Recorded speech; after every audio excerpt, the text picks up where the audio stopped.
자, 우리 저번 시간에 이렇게 자유낙하 운동의 그 그래프 봤고, 자, 오늘은 다음 내용 보도록 하죠.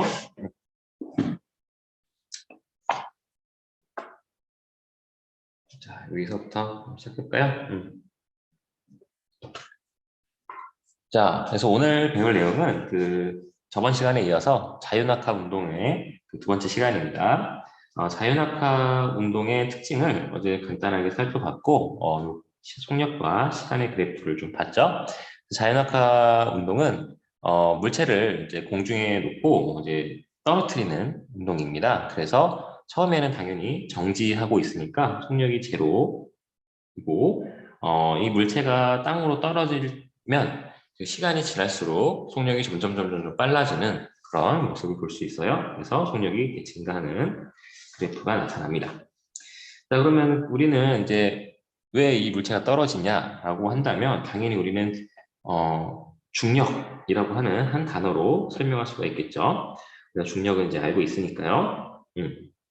그래서 물체가 떨어지는 이유도 역시나 여기에 중력이 있어서 떨어지는 건데, 그 떨어지는 과정에서 속력이 점점 빨라지는 이유도 중력 때문입니다. 즉, 중력이라고 하는 것은 항상 작용하는 힘이기 때문에 떨어지는 그 현상 자체에 대한 원인이기도 하고, 떨어지면서 속력이 이렇게 증가하는 이유이기도 합니다. 그래서 중력이라는 것은 계속 이 떨어지는 물체가 중력의 힘을 계속 받고 있기 때문에 일정한 크기로 계속 속력이 증가한다. 자, 그래서 중력을 계속 받기 때문이다. 이 문장을 좀 잘 기억을 해봅시다. 자, 그래서 자유낙하 운동은 중력 때문에 일어나는 현상이다 라는 것을 좀 기억을 해두고요. 자, 다음 페이지로 넘어가면, 자, 오늘 할 내용은 주된 내용은 요거예요. 자, 무거운 물체가 있고 가벼운 물체가 있을 때 그럼 뭐가 더 빨리 떨어질까? 라는 그런 질문이죠. 자, 무거운 물체가 있고 가벼운 물체가 있으면 얘네들이 떨어지는 속도는 어떨까? 누가 먼저 땅에 도달할까? 당연히 같은 높이에서 떨어뜨려야지 맞겠죠? 하나는 바닥 거의 닿을 때 떨어뜨리고 하나는 저 위에서 떨어뜨리면 당연히 안 맞으니까. 자, 같은 높이에서 떨어뜨려야 되는 건 상식이고, 자, 우리가 좀 흔히 많이 비교하는 그 물체 두 개가 공하고 깃털입니다.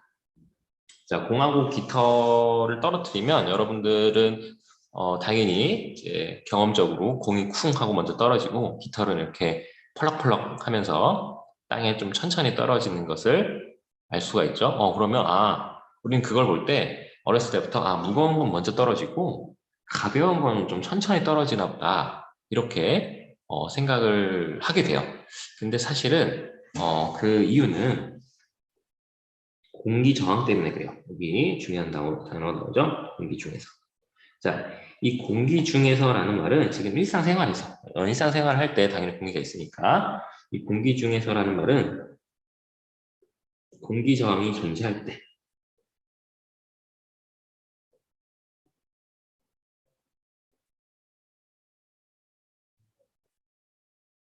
공기 저항이 존재할 때는, 깃털이 천천히 떨어집니다. 즉, 깃털이라고 하는 그 모양 자체가 공기 저항을 잘 받게 생긴 모양이거든요. 쉽게 생각하면 낙하산이라고 생각하면 돼요. 낙하산은 되게 가볍잖아요. 그렇죠? 근데 가벼운 것도 가벼운 건데 공기 저항을 잘 받을 수 있을 모양으로 인류가 일부러 설계를 한 거죠. 그래서 가벼운 거와는 별개로 이제 공기 저항 때문에 천천히 떨어지는 겁니다. 그러면 공기 저항이 없는 진공에서는 어떻게 될까? 자, 여기 우리가 이제 실험을 해보는 거죠. 진공에서 공기 저항이 없는 조건입니다. 자, 여기다가는 또 이거 써줘야겠죠? 진공에서 공기 저항이 없을 때.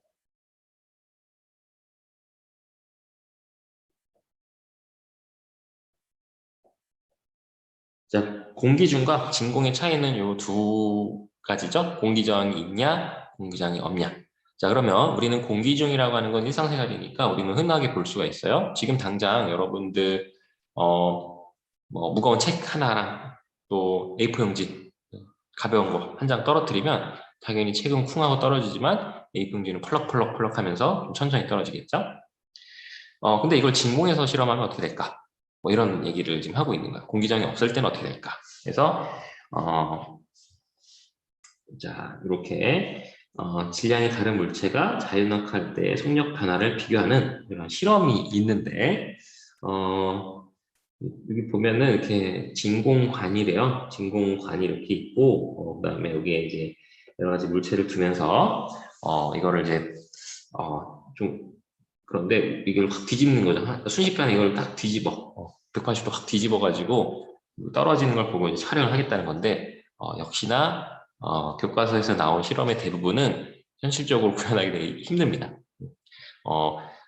왜 힘드냐면 일단 이 학생이 이걸 이제 뒤집은 과정에서 이 굴러가죠. 그냥 이제 자유낙하 운동이라고 하기보다는 이게 기울어진 수평으로 되다가 조금만 이렇게 돼도 굴러갑니다. 그렇죠? 네, 굴러가기 때문에 공기 저항이 없다 하더라도 이 마찰력이 있어요. 이 유리벽하고 좀 좀 촬영하기 힘들고 그리고 지금 뭐 대략 1m 남짓하는 요 높이라서 차이를 거의 못 느낍니다.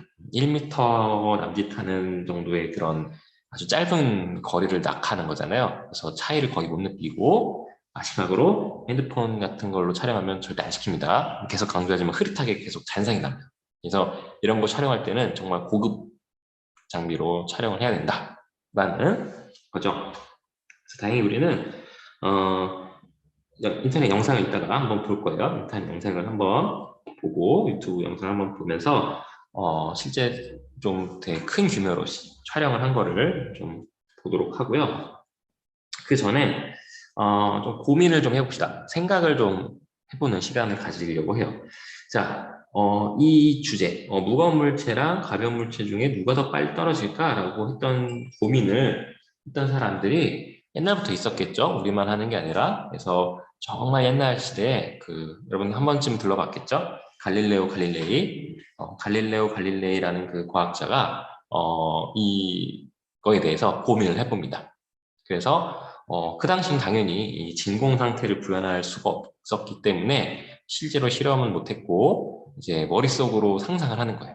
그래서 갈릴레오 갈릴레이가 어떤 상상을 했냐 한번 같이 보면 자 여기에 이제 그림을 좀 그려놨는데 이게 뭐냐면 이제 뭐 추예요 추. 뭐 헬스장 가면 있는 그런 뭐 운동기구 추 그런 걸 그려봤는데 일단 갈릴레오 갈릴레이는 이렇게 생각한 거예요. 일단 무거운 물체가 먼저 떨어진다라고 하는 보통 사람들이 생각하는 그 사고관념이 만약 맞다면 무거운 물체가 먼저 떨어지는 것이 맞다, 옳은 설명이다라고 한다면 어떤 일이 벌어질까라고 고민을 해본 거죠. 첫 번째는 여기 3kg짜리 추가 있고요. 그 다음에 5kg짜리 추가 있고 이 3kg과 5kg짜리 추를 연결한 형태가 있습니다.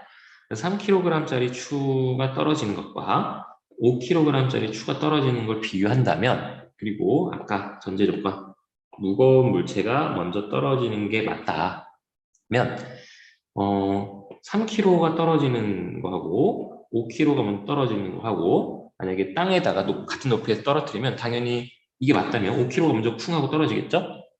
3kg가 떨어지기 전에 땅에 이렇게 닿기 전에 5kg는 이미 땅에 이제 닿아서 낙하를 다 끝냈겠죠.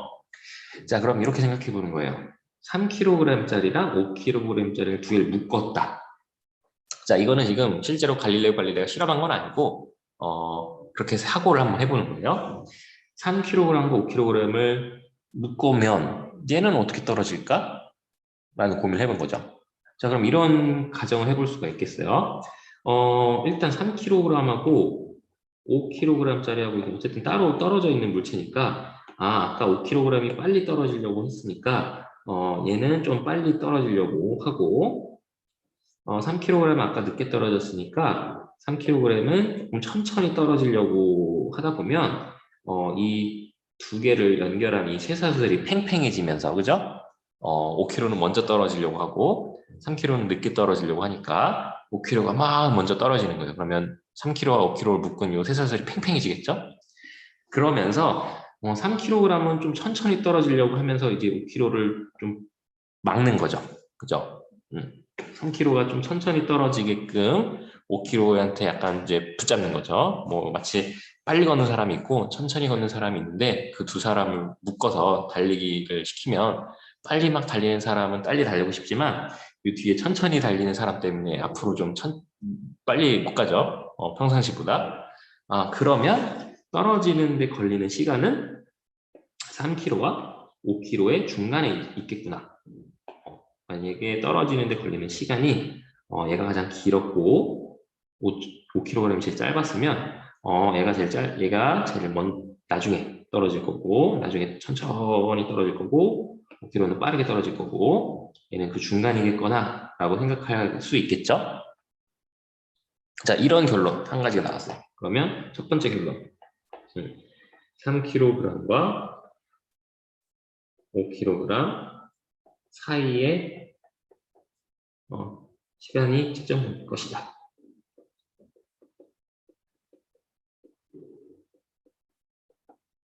뭐 예를 들어서 얘가 뭐 대략적으로 얘가 뭐 10초 걸렸다. 그럼 얘는 한 12초 걸렸다.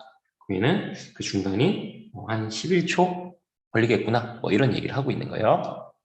자, 그럼 첫 번째 결론은 이거예요. 3kg는 막으려고 하고 5kg는 빨리 떨어지려고 하니까 그 중간 어딘가에 있겠구나 라고 생각할 수가 있겠다라는 거고, 두 번째는 3kg랑 5kg 어쨌든 묶었으니까 이건 8kg 아니냐. 3kg랑 5kg를 묶었으면 어쨌든 이거 들려면 8kg이지 않느냐. 그럼 8kg이면 5kg보다 더 무거운 거 아니냐. 그러면 오히려 8kg짜리인 녀석이 5kg인 녀석보다 더 먼저 떨어져야 되는 거 아니냐. 라는 또 주장도 나오겠죠. 두 번째, 8kg이니까 가장 먼저 떨어진다.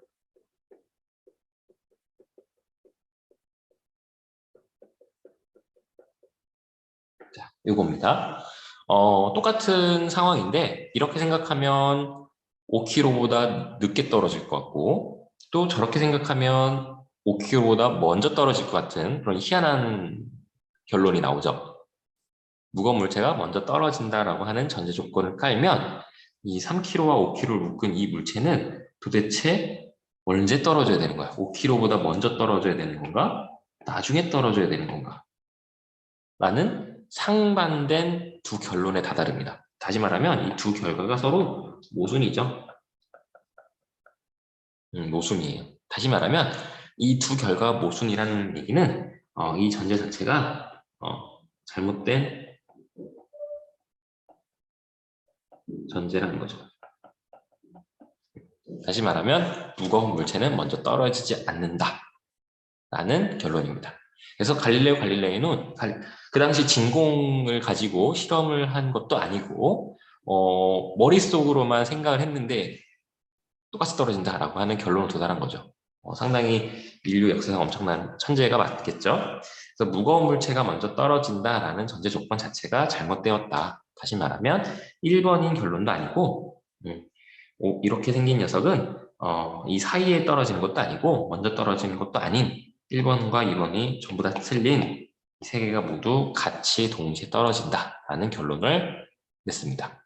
그래서 우리는 그 결론이 진짜로 맞는지 이제 현대에 와서는 진공이라는 것을 구현해 볼 수가 있죠. 지구상에서도 진공을 구현해 볼 수가 있고 또 우리 인류가 달에 탐사를 갔었죠. 달 탐사를 가서도 그 아폴로 11호에서 달 탐사를 갔을 때 그 출발하기 전에 여러 가지 실험 목록을 가지고 갔어요. 그러니까 과학자들 또는 지구인들, 아니, 그렇지, 지구인들 또는 학생들 들이 궁금해하는 실제로 우주에서는 이런 실험이 하면 어떻게 돼요? 라고 궁금해하는 그런 실험 목록들을 쭉 가지고 가서 실험을 했습니다. 그 중에서 하나가 달에서 무거운 공과 깃털을 떨어뜨리면 같이 떨어질까요? 라는 이제 질문을 했고 실제로 실험을 했는데 실제로 같이 떨어졌다고 합니다. 달에는 공기저항이 없으니까요.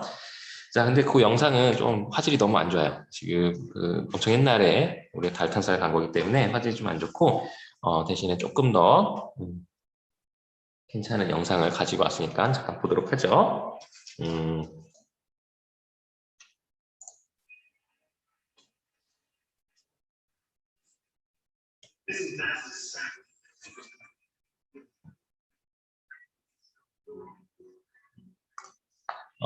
영국의 공영방송인 BBC에서 이제 촬영을 한 거예요. 뭐 우리나라 치면 KBS든 EBS든 이런 이제 공영방송에서 실험을 진행을 했죠.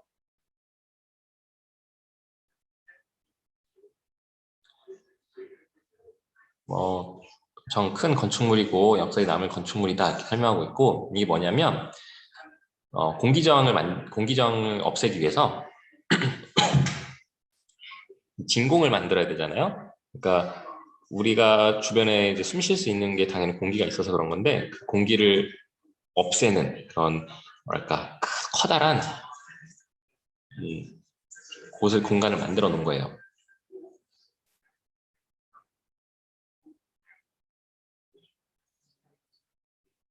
네, 그래서 여기 빨간색이 볼링공이고 저 하얀색이 이제 깃털입니다. 그리고 이거를 엄청 높이까지 올리는 거예요. 그리고 저걸 동시에 떨어뜨릴 건데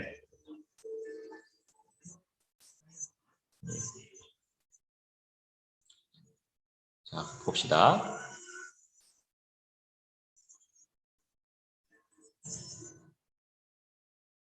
자, 우리가 뭐 익히 알고 있듯이 공이 먼저 떨어지고 깃털은 나중에 천천히 떨어집니다.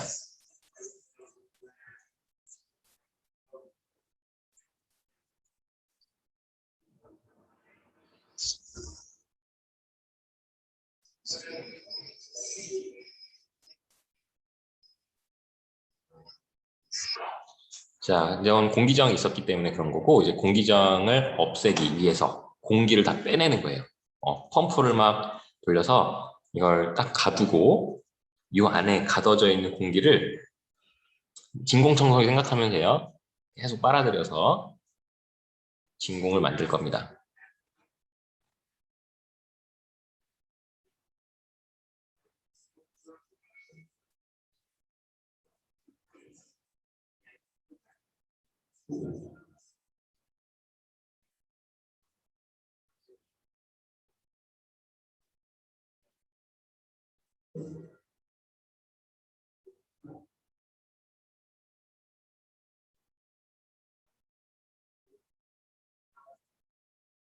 네, 진공을 만들었고 잠시 뒤에 볼링공하고 깃털을 떨어뜨립니다.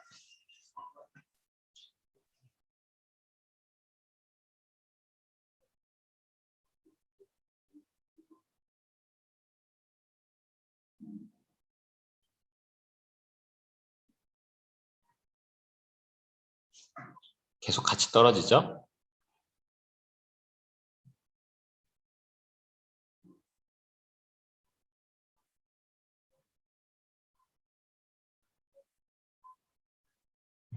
땅까지 떨어지는 시간이 정확하게 일치합니다.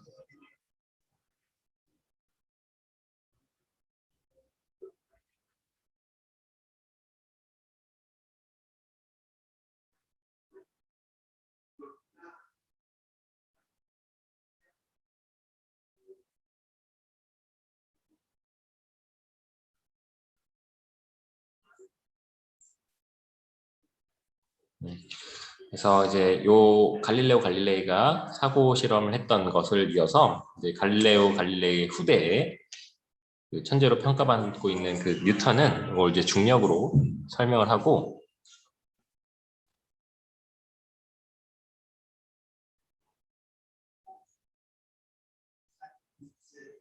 그리고 그 이후에 아인슈타인은 이거를 뭐 중력장이라고 하는 현상으로 또 설명을 합니다. 어찌됐든 같이 떨어진다.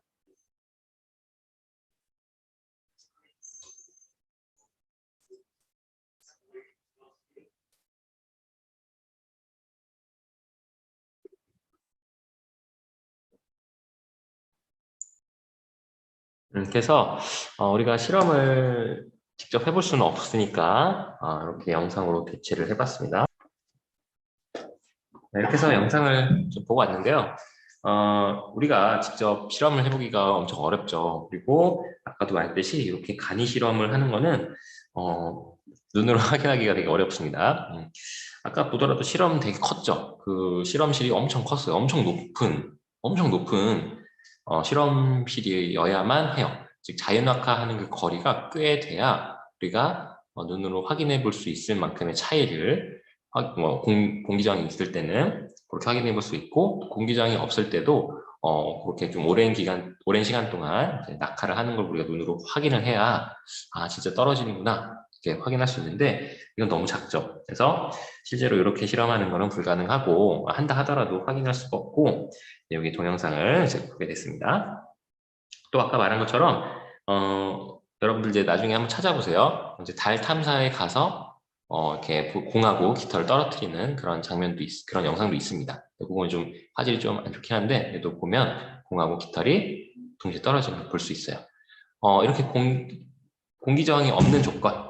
자, 뭐 아까 말한 실험실 같은 곳이라든지, 아니면 이렇게 뭐 달이라든지 이렇게 우주 공간에서는 공기저항이 없기 때문에 무거운 물체든 가벼운 물체든 동시에 떨어집니다. 자, 그래서 자, 다음 봅시다. 자, 요거가 가장 중요하죠. 자, 진공에서 자, 아까 한 번 더 써봅시다. 진공이라는 말은 공기 저항이 없을 때.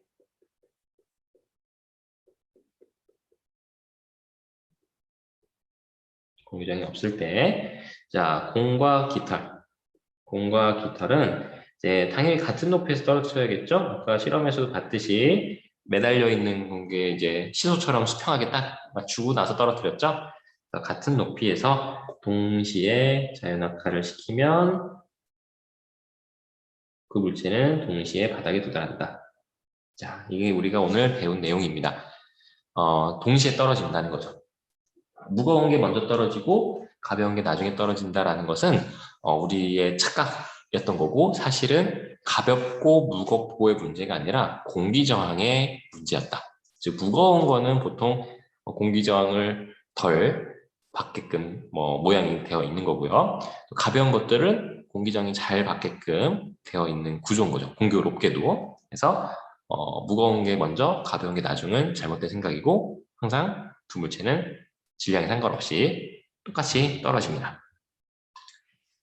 자, 그 이유는 여기서 설명하고 있는데 질량과 관계없이 속력이 빨라지는 정도가 같기 때문입니다. 즉 어쨌든 볼링공이든 깃털이든 정지 상태에서 출발하는 거잖아요. 그러면 0m/s라고 하는 속력을 갖겠죠. 정지해 있으니까. 근데 이거를 떨어뜨리면 중력에 의해서 속력이 점점 빨라지는데, 깃털이든 볼링공이든 속력이 빨라지는 정도가 똑같다는 거죠. 앞서거니 뒤서거니 하는 게 아니라 둘이 똑같이, 예를 들어 자동차 경주라든지 달리기 시합을 하면은 두 선수가 똑같이 빨라진다는 거죠. 정지서부터 시작해서 똑같이 빨라진다면 결승골에 도달하는 것도 똑같이 통과하겠죠. 자, 그러면 속력이 빨라지는 정도가 같은데 그럼 얼마큼 같냐? 자, 우리가 약간 여기서부터는 디테일하게 수식이나 단위까지 한번 보도록 하죠. 자, 여기 중요한 문구가 있습니다. 자, 지표면 근처에서 자유낙하하는 모든 물체는 1초에 9.8m/s씩 빨라집니다. 자, 요거 꼭 밑줄을 쳐놓고 한번 봅시다. 자, 1초에 9.8m/s씩 빨라진다는 겁니다. 1초에 9.8m/s씩. 자, 이거는 속력의 단위죠, 여러분들. 9.8m/s는 속력이죠. 그러니까 1초마다 9.8m/s의 속력이 빨라진다는 거예요. 자, 무슨 말이냐면, 예를 들어서 여기 이제 공이 있고, 여기 이제 여기서부터 이제 낙하를 하는 거예요. 그러면 처음에 쭉 떨어지면 이 정도, 만약에 여기가 1초다. 이 간격이 1초 간격이다. 그죠? 그러면 처음엔 당연히 정지니까 속력이 0m/s가 되는 거예요. 자, 근데 1초 후에는 얘가 속력이 빨라지는 겁니다. 속력이 빨라지는데 얼만큼 빨라졌냐면 0초일 때보다 9.8m/s 빨라졌으니까 얘는 지금이 9.8m/s가 되는 겁니다. 자, 아시겠죠? 0초일 때가 0m/s면 1초 뒤에는 9.8m/s가 되는 거예요. 자, 여기가 이제 시작점 0초, 1초. 자, 그럼 또 1초가 지나요. 또 1초가 지나. 또 한 번 1초가 지나면 속력이 점점 빨라진다고 했으니까 간격이 점점 넓어져야겠죠? 그러면 또 1초가 지났고 얘는 지금 현재 2초를 가고 있는 중 0초에서 시작해서 2초를 가고 있는 중인데 1초보다 또 1초일 때보다 또 시간이 흘렀죠? 1초의 시간이 흘렀으니까 이때도 속력이 증가하는데 얼마큼 증가하냐? 9.8m/s만큼 증가합니다. 그러면 9.8m/s에서 9.8m/s를 또 한 번 더해주면 되는 거죠. 그죠? 그러면 19.6m/s. 속력이 9.8에서 한 번 더 9.8 더하면 19.6m/s의 속력으로 지금 내려가고 있는 거예요. 자, 속력이 점점점 변화이죠. 점점점 빨라지는 거예요. 자, 그럼 1초 뒤에 또 1초 뒤에 자, 얘는 이제 저 밑으로 갔다. 저 밑으로 갔다. 1초 뒤에는 더 멀리 갔다. 그래서 지금은 3초인데 벌써 이만큼이나 낙하했습니다. 3초 뒤에.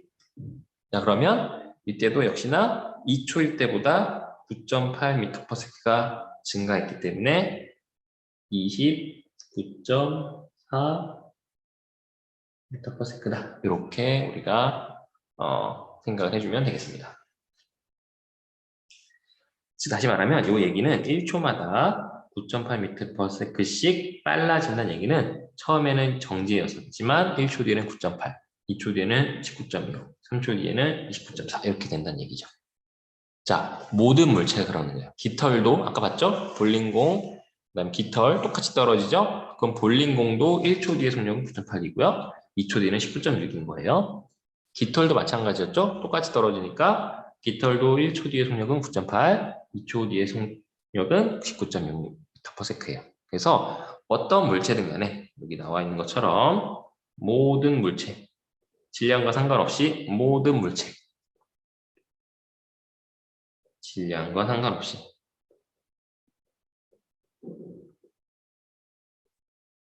질량과 관계없이 모든 물체는 1초에 이만큼씩 9.8m/s씩 빨라진다는 걸 우리가 알 수가 있습니다. 자, 그래서 이렇게 빨라지는 거는 당연히 중력이 작용하기 때문에 그렇습니다. 중력이 작용해서 이렇게 중력이 점점 빨라지는 거고 중력이 작용을 하면 과정에서 중력이 뭐예요? 지구가 물체를 잡아당기는 힘이죠. 그래서 지구가 물체를 잡아당기는 힘에 의해서 속력이 점점 빨라지는데 그것이 규칙에 맞게 규칙을 보면 1초에 이만큼씩 빨라진다. 이렇게 보면 되겠습니다. 자, 그래서 일단은 오늘은 1초에 9.8m/s씩 빨라진다라는 개념을 좀 가지고 있으면 좋겠고 다음 시간에 뭐 무게니 뭐 이런 얘기는 왜 이렇게 똑같이 일정하게 빨라지는지 이런 얘기는 다음에 한번 더 다루고요. 오늘 핵심은 오늘의 핵심은 무거운 물체든 가벼운 물체든 땅까지 떨어지는 데 걸리는 시간 똑같다. 단 공기저항이 없을 때만 그렇게 되는 거고요. 공기저항이 있으면 안 되겠죠? 공기저항이 없는 조건에서는 무겁든 가볍든 동시에 떨어지는데 재밌는 점은 모든 물체가 다 이렇게 1초마다 9.8m/s씩 빨라지기 때문에 어떠한 물체를 자유낙하시키든 간에 1초일 때는 이 속도고요. 2초일 때는 이 속도, 3초일 때는 이 속도를 나타나게 됩니다. 물론 공기저항이 없는 조건이죠. 네, 그래서 오늘은 자유낙하하는 운동의 좀 또 다른 특징을 한번 살펴봤고 다시 또 중으로 와서 또 마무리를 하도록 합시다.